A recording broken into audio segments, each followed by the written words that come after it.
Maswerteng tanghali po mga ka-STL natin. Sa Pangasinan, narito na po ang mga numerong nanalo sa STL Pangasinan ngayong tanghali nito.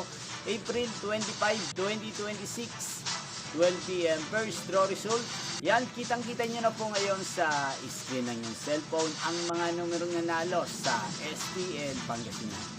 In exact order po yan. At kung natayan nyo naman po yan kanina, congrats po sa inyo, panalo po kayo.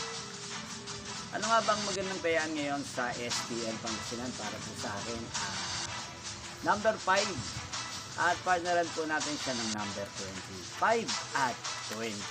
Sana manalo po yan mamaya sa STL Pangasinan. Kung hindi sa second row, o kaya naman sa third row. Yan. Inyo pong napanood ang resulta ng STL Pangasinan sa channel na to, Roderick Hernandez TV. Magkita-kita pong muli tayo mamayang 5 p.m. para sa second row result na STL Pangasinan. Thank you for watching.